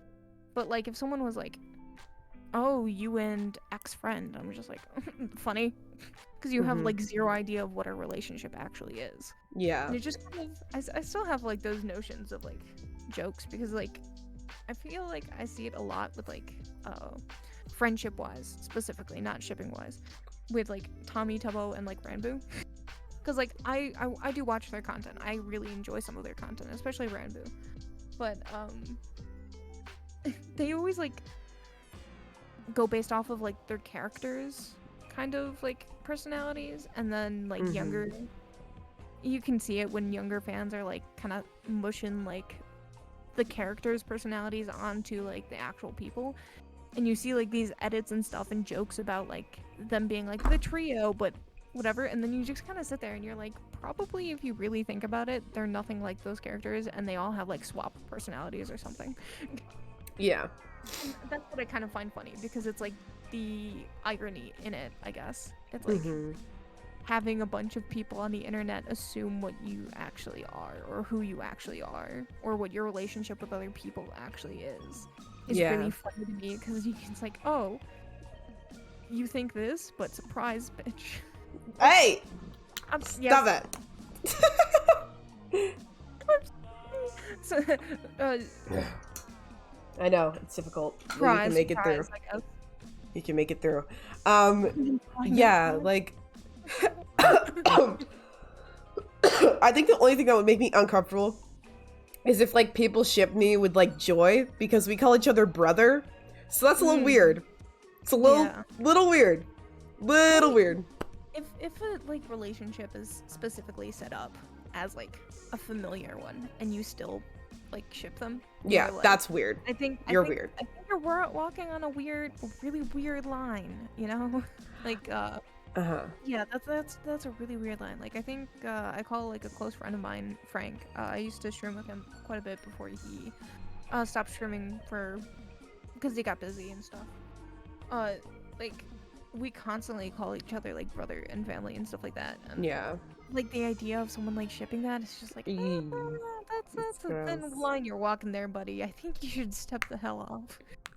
Yeah. Well, I think I do want to talk about what Annie just brought up, like putting forth a persona, because I thought a lot about that when I first like started doing Twitch. I was like, okay, what persona like should I have? But then I like was thinking about it, and it's like, to me personally, like I could never. That's why I'm kind of impressed with like what's his face, Tommy or whatever, because he has this whole persona, he has enough of it, like enough of a control over it, that literally I thought he was the most annoying person ever, like until I realized that literally is just a persona. Because for me personally, I can't do that, because to me it feels like I'm lying about who I am. And so I just like mentally, I just am not able to like, okay, I have this persona online and this persona in my real life. Like for me, that's just like too much. Like I can't do that. But like to see someone else like do that and like do it so well to like make content, like obviously, okay, no, like, I don't like his persona, but I think he's cool as a person. And I feel like it's an entertainer's mindset. Like some people are just some people are just built different. No, yeah, it's true. No, it's like they're built to be entertainers. And if you've ever seen like an entertainer on stage and then off stage, like improv, this, whatever, when they're an actor, it is a headspace that they have, that they can just put it on and they know it's an entertaining mindset. It's not quote unquote a lie to them. But like I feel like it depends on what they're doing it for. Like I think Tommy has specified like he did it because he likes making things and he likes making things laugh. So he has this personality, he has this ego, right? Yeah. That he puts on as an entertainer, and people has talked about it as content mode, quote unquote, where it's his headspace, where it's like literally, it's like when he is making content, this is how he acts. Because it is a job. It's like a professional mindset to him, right? Because it's a profession. So I can kind of see where it's coming from. And I agree. Like, I am not one to put on, like, a face for my content. Like, I, like... am who I am. But I also... I've thought about it, and I was like, I don't have to play up who I am. Because, like, coming back to branding and stuff like that, you have to think about what you are giving to the audience when you do have a stage, right? And I feel like, at least personally, like my whole shtick is that I'm just kind of like the comforting, funny older brother that doesn't have his stuff together, like scuff streamer, just here to chat and here to just kind of chill out and enjoy. And of course I have like the chaotic moments like everyone does, but it's that notion of like, that's my branding, but that's genuinely who I am as a person. Like I'm a bit more chaotic outside of stream, I feel like, because I have less of a filter because I'm not on a stage. And I can speak my mind more frequently because I am talking with friends and personal friends, and we're talking about topics that are more suitable for in-person or personal conversations. But also, like, I no longer see it as a lie simply because it's like, it's more innate now. When you become an entertainer, you have that entertaining mindset of like, well, okay, I'm streaming, I'm not gonna swear, right? I'm not gonna do XYZ things. Like some people don't swear outside even, or just is very PG in general, but like, I don't know. It just I don't think it's a lot. I'm just saying, like, for me personally it's a lot. I don't think for other people, like, I think definitely for talking about Tommy, like, I think for him, his persona is just a part of him that he amplifies like times 10 for the giggles. So and that's like totally fine. Like I totally get that. And like just for me personally, like I definitely do my best to like be entertaining. I think there's definitely like two types of people, like people who like will put on a face and like make a persona, and people who will like put the best of themselves like forward and like just like be who they are like completely. And like I think like some people like bring a facet of themselves forward, and I think I try to bring like just like part of like all of me forward. Like obviously I don't want to put my entire self out there for the world to gaze upon, but I do want to like be an entertainer and like entertain like with like who I am like as a person and like my personality. So definitely like not swearing, that's like that's just something I do for my mom. Like that's just a little favor to her. This is just for you, Mom. But I did like find myself swearing less outside of streaming after I started implementing in my streams, which I thought was interesting. But yeah, it's based on the environment and stuff. If you spend so much time focusing on not doing something, you're gonna end up not doing it elsewhere as well, I guess. Yeah. But I agree. Yeah, no, there's definitely like a divide in people, but I feel like a lot of people start off as like just themselves, right? Yeah. Like a lot of people are just like, I just am putting forward the best of me and what I want the world to see and how I want to present myself. But I feel like the larger you grow, the bigger the platform you have, obviously you're going to kind of curate this expectation of yourself.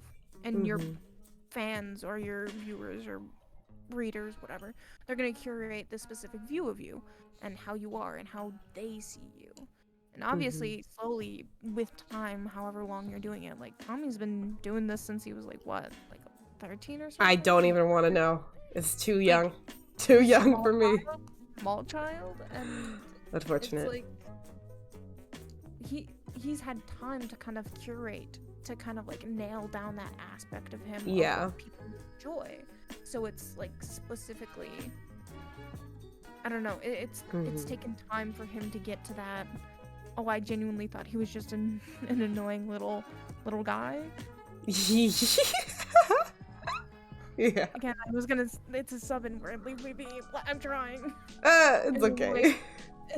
Like a young 6-year-old kid who is doing whatever, and you thought it was that, but it's because he had time to curate what specifically people are expecting of him, and what like his audience is expecting of him, because obviously through SMP Live and other Minecraft things, like he's stapled himself as this annoying little brother to like Wilbur and that is his staple, where it's like he's very loud, he's very brash, whatever. He obviously through roleplay you've seen his character grow from like the shaky breath of like anxiety and whatever and making it more real.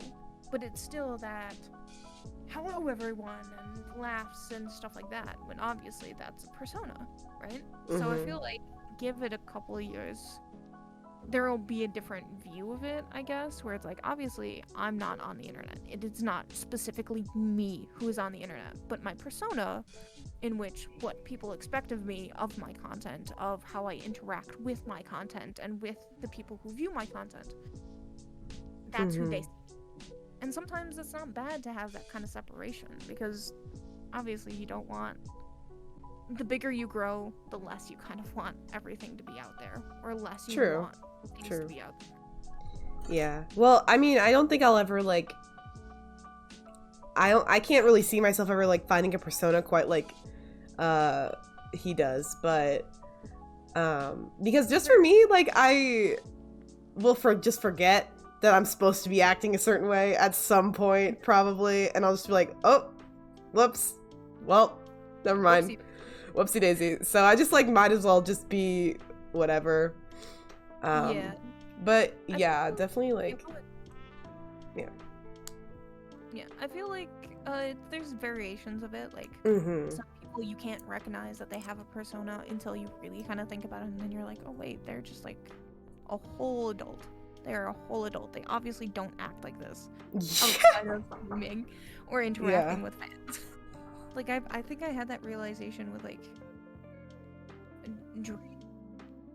yeah, go ahead. I had that kind of, like, realization with, like, Dream and George. I think I was watching something a while ago when I first got into it, where I just had to stop and I was like, they are respectively 21 and 24 or something like that. And I'm just like, they are whole grown men. Like, whole grown people. And it's like, obviously they don't act like this, to some extent, right? Within their own personal spaces.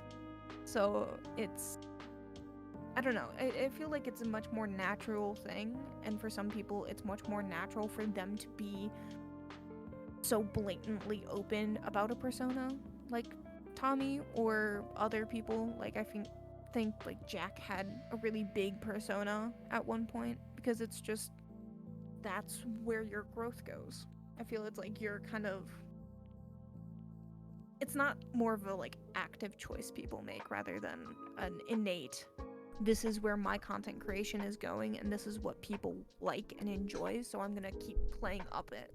I'm gonna keep driving that ball where people enjoy it, because that's kind of what's the point of a content creator. You're selling something. You are selling, quote unquote, yourself and what you create as something. So if your audience likes the loud, boisterous, little annoying brother, keep going with it. Why stop, right? True. If that's what you want to do. Yeah. Yeah, if that's what you want to do and that's how you want to present yourself and it's an opportunity you want to take. Mm-hmm. It's just kind of less thought and it's more innate. It's more of a kind of behavior that you continue to play up until you start to realize that it is a persona. Yeah. And then you either draw yourself back or you keep going with it. Mm-hmm. So, I think we're gonna wrap up a little bit here. So do you have just like this sort of what? I said it's been 2 hours. Holy heck. Yeah, almost, yeah. But like, is there any advice you want to give people who might be interested in doing content creation or already doing it? It might be struggling with it. Do you have anything you want to say to the people? To people who are just starting to get into it or just thinking about getting into it, do it. It's content creation of all forms, art, media, writing, whatever it is. It's very rewarding when you have a passion for it, when you have that skill, when you have that drive for it. It's one of the best things that I can suggest people to do because it obviously you meet wonderful people like Podge and all my other stuff. Like Hi. genuinely, like I'm just gonna say this. I've had like a friend crush or like a mutual crush where it's just like I like Podge, but I have zero idea how to start a conversation. I was talking to Danny about this, and I was like, I want to talk to Podge. I don't know how to talk to Podge. We never really had something mutual, I guess, to talk about or to start a conversation with. So I was just like, I'll just lurk until they notice. Yeah, well, I did notice actually. Although I tend to find that I tend to find that most people do not want to reach out. So I think my advice would be like, if you want to reach out to someone, just do it because 9 times out of 10 they're going to be very nice and want to hang out with you. Because exactly what I was most of the time, like, yeah, it's like connections are everything within a content creation thing. Yeah, and friends, you'll make some of the best friends you will ever. That's like my top 3 reasons for making content. 1, I am a narcissistic son of a gun who likes when people make fan art of me, and anything I can do to spur that on, I will do it. 2, I think it's fun to make people laugh, make people smile. I've been doing it in my entire life. I might as well try to make the world happy and a better place using my wits, my skills, my sexy self. And 3, what were you just talking about? Ending comments. I was giving my ending comments. No, we were literally just making friends. Sorry, I totally forgot. Making friends, because when I was younger, I used to make friends with people wherever I went, and then I got social anxiety, which was awesome. So I crawled back into my shell and died for a long time. And then now I'm slowly coming back out. In high school, I definitely gained a lot of my confidence back. And so now I love reaching out to people. That's why I try to join so many SMPs, so many events. I try to reach out to people. I try to organize like collabs on stream and stuff with people because I like hanging out and meeting new people and listening and chatting with new perspectives and it's just so fun for me. So make content to make friends. If you think you don't have friends, it's because you are not making them. Hey, friends aren't gonna make you. You make the friend, bro. I feel like it's a weird aspect because I suck at making friends. I don't know how to talk to people, but you will meet some of the best people in content creation because you'll meet people with different views, different backgrounds, everything, and reaching out and going into those small streamer discords, no matter somehow how hard they crash, you'll meet some of the greatest people. I met Jamie and Danny in the same, and Morgan. I met those 3 in a small streamer discord because we did a Jackbox stream, and then me and Danny really hit it off as jokesters. Yeah, and that's me and Danny are thick as thieves. Yeah, I know. And then I met everyone else, and it's wonderful. It's some of, as Podge said, friends won't. Friends make you make friends. Yeah, So yeah. you have to kind of, like, put yourself out there, and no matter how Mhm. scary it is, it's gonna be great. Yeah. Like, If that's why I you always just kind like of have to take a leap of faith, and it's like, it mhm. sucks for a while if you get told no, but the worst they're gonna say is saying no. Like, Exactly. no one, Yeah. like, everyone's trying to get somewhere in the small streamer community, but when you find, like, the right people, when you find the right niche, like, everyone will introduce you to everyone else, and then slowly and slowly Yeah. you'll realize you have a Discord full of people that you've talked to, like, once or maybe, but you guys are great together. And you have friends. Like if anyone ever comes, like if I ever see like someone complaining about not having friends, I'm like, well, whose fault is that? Like, not to be mean, but like, no one controls that except you, my friend. Like, Especially on the internet. Like, in yeah. real life, you can understand, but like, Mhm. on the internet, the world is your oyster. You go where Yeah. you please, and you will find someone who you'll hit the stride, and you'll just never think about your life without them, because you're Mhm. just like, I feel like I've known you for years. sort of Yeah. thing. That's how I feel about like the whole like, oh my gosh. Like, I can't believe I met like Moon and Joy and like all them like just Mhm. because I replied to the hard SMP, which is Mhm. dead, by the way, of course. But the idea, like the fact that I met everyone through that, and it's like, I don't know, like what if I had just ignored that? Like TikTok. Like what if I just ignored it? No, I didn't ignore it, and now I'm here. And Yeah. we vibe together, and it's really nice. So. Life's way too short. Basically, my advice: life's way too short to kind of not make and take those chances that are being dropped into your lap. If you see something you want to apply to it, because who cares? In Yeah. the end, I think the best advice I was ever given was, so they said no, so what? And it's like, well, now I feel bad. It's like, well, that's a you problem. You get over it, because there's going to be someone who's opening a door right next to it, and they're going to open that door for you, and you're going to be great people. You're Yeah. going to find your stride. Just because one person said no doesn't mean everyone else will. And yeah, it sucks for a second, especially with anxiety or depression or everything else, but you just have to keep at it, because it's like, in the end, it's like, just because you didn't fit the screw won't mean you won't hit the nail. Something like that, yeah. Well, like yeah, this is like a whole nother topic for another day, but like if you're saying that mental health is the reason that you can't like reach out to people, then like I just hate when people like complain about like and romanticize mental health at the same time, but it's like they don't do anything to fix it. You know? Like I think you should actively, like if you have a broken arm, you're not just going to complain about it, you're going to go to the doctor and get some help. Like, yeah, but I feel like there's a sense of like, I agree a little bit, because there is a sense of like, yeah, no, completely, you are responsible for your own mental health, and people, you can't, oh. I didn't mean to burp in some way. I do it all the time. You can't expect people to pity you and then become good friends with, because in the end, that's just a pity relationship, and that's not what you want. You want a friendship, so you have to realize that. Maybe go to the therapist, do what you need to do, and then, you know, make friends. You reach out to people who have interests and stuff. I met some of my best friends in like the weirdest way possible, because I was always like, oh, I'll meet them at school, I'll make friends at like class, like every normal person. No, my best friend I met him in a escape room. We weren't mutuals.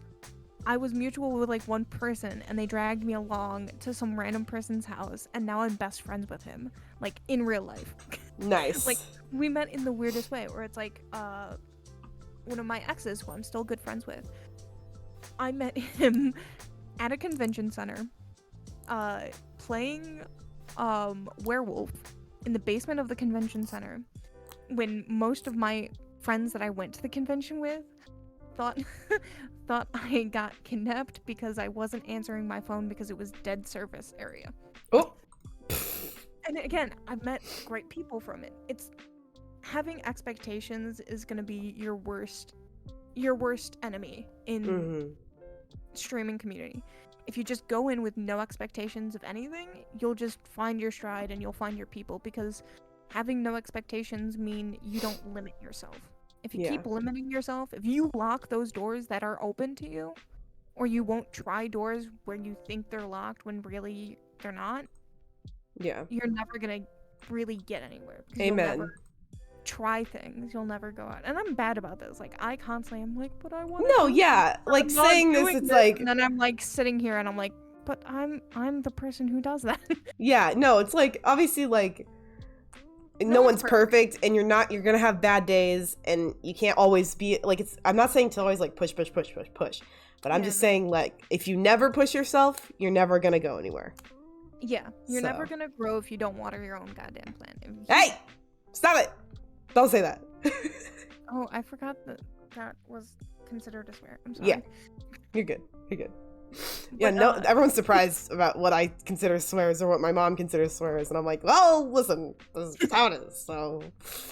Yeah, that's okay. Anyways, moving on. On that topic. Yeah, in the end, open the doors that you have, and if you think they're locked, try them anyways, because all you're gonna get is a no, or you'll get a no saying no, sorry, I'm busy, whatever. Like, if you keep, like, I suck at making friends, but I keep trying anyways, and that's how I got on this podcast. I kept kind of lurking around Podge until they noticed, and I just replied to your tweet, like, because you literally did the tweet, and I was like, that's literally Pojcast, just come on over here. So it's another thing. Like, I still was lurking around your Twitter for like 2 weeks. I was just like, how do I start a conversation? I was literally actively looking on how to start a conversation with you. That's so funny. Oh my gosh. What do we have in common? And it seems stupid and it seems silly, because it is. Because it's like, well, I should have just kind of messaged you. But also, it's like... True. If you look at my Discord bio, I'm incredibly lonely all the time. So, that is something I would appreciate. Again... Anyways, to end my spiel, try the doors you think are locked, because you'll never realize what seems to be unlocked, or just a really heavy door is... True. Hey, that's a good analogy right there. Hey. It's just a really heavy door. It just might be a really heavy door. Keep figuring it out. You'll find people you think you'll never talk to. Amen. And I'm really bad about this, where I'm like, oh, I'll never meet this person. I just think of them as this, and then like 3 weeks later, I'm like talking to that person. I'm like, why do I stop myself? Like, you are your own worst enemy in this. Exactly. So don't. So stop it. Stop that. So stop it. Obviously, take breaks. I'd say content creation. Definitely reach out to people, but also know your limits, know your boundaries, and take breaks when you need to. Like I was saying before, don't push. Yeah. Push, and then you can take a little break. Push. That's the whole thing. Take a little break. Another advising, know your boundaries when getting into content creation, because people will push them. People will want to know what makes you tick, and those people aren't great people, and you should just use the little block button that every website Please has. Use the block button. Oh my gosh. Twitter. Oh my God. We're not even gonna talk about Twitter. Block button and mute the words muted option on Twitter. Lifesaver. Makes the app a lot better. Yeah. Just honestly, that's why, like, we're not gonna talk about Twitter. That is literally a whole entire discussion for a never to be found date. That's gonna happen. It's a whole discussion for a private conversation that happens in DMs only. And long story short, don't touch Twitter. Yeah, we don't care about Twitter. Never care about anything on Twitter. Twitter is a cesspool of the worst of the internet. It's a cesspool. Twitter is worse than Tumblr. Never stop. And that's saying so much. As old internet people, saying that Twitter is worse than Tumblr is... I will actively go back on Tumblr than, like, old Tumblr, rather than touch Twitter right now. Modern Twitter, modern Twitter. And I'm active on modern Twitter. And I was active on old Tumblr, which says a lot about me. Yeah. We're not gonna discuss that. We're not gonna talk about that. No, literally, like, look, wait, let me do this. When you type in !socials, I put Twitter, YouTube, TikTok, Tumblr, you thought. Yeah, So. Yeah. So, yeah. Saying that, follow me on Twitter. You should also follow me on Twitter. Yeah. It's ApexLoser without the S. True. The only place that has the S is my Twitch. Yeah, I hate that I have the 7 at the end of my name. It sucks. Oh god. Makes me so upset. When I went to try and change Apex Loser to the right spelling of loser, like, they were like, oh, it was recently taken. And I'm just like, are you... Yeah. Only I wasn't dyslexic. Yeah, I got really lucky that the Minecraft username hadn't been taken, so I'm just Piece of Joy on Minecraft, which is like really nice, but it's the only place really. Yeah, the Apex Loser spelled the wrong way is not taken. I think the right way isn't taken, but yeah. Thanks, Seth. Yeah, the Blue Bandits. Let's go, Blue Bandits. We literally won. That was the Minecraft competition I was in on Saturday. I won it. That's so cool. Wait, no, wait. Yeah. Go back. Can I apply? No, I don't. I think you can. If it's open. I think you can. I don't know. I feel like they should start to close it maybe soon. Because the link before they do. I know, right? Well, I think you can still apply if you just go to their Twitter. I think they have applications open, but yeah. Search on Twitter, open the cesspool. yeah, I know. It's a cesspool if you like all the wrong things and don't block all the right people. So, anyways, okay, we're gonna raid someone. Thank you guys so much for listening. Follow Apex on Twitch. And thank you all for listening so much. I'm trying to make Pojcast weekly. Last week I just didn't do it because I was busy, but next week we'll probably have another person. If you want to apply to be on Pojcast, you can. Applications are open. Remember, you get to choose. When I ask you what you want to do, don't hit me back with, I don't know, whatever you want to talk about, because I will literally cry into my pillow. So, thank you. I did that so much. Because the whole point is to let other people talk. Just sitting here, like, I don't know what the limitations are, so I don't know what topic to suggest. So I'm just gonna be like, whatever works. Oh my gosh! We get to raid someone new. I just found. Let's go. Okay, stay for the raid, or else you're a solid loser. Like L for limousine, absolutely. Sometimes I'll just go on to like random Twitch, like with like random Twitch users who have really low like view counts, and I'll just like interact with them and like hang out. And I just found Comic Cowboy like a couple days ago. Me and Joy were hanging out with them. Super cool person. She's got a really fun name. Seems cool. So go spam some pod champs in the chat. I see that some people didn't stay for the raid. Absolute losers. 0 out of 10. Shaking my head at you. I'm shaking my head. Shake my head. I'm SMHing my head. Yeah, exactly. So give them some love. Drop a follow or two. Really cool. And I'm pretty sure pronouns are she, her, and I don't know why I'm not just registering that in my brain. But yeah, I think they just started stream. So she just started stream. What's wrong with me? Anyways, go now, my little butterflies. There's definitely gonna be a stream tomorrow. Pico Park. Be there, be square. And I'll see you guys later, okay? Love you guys. Say bye, Apex. Apex, say bye. Bye.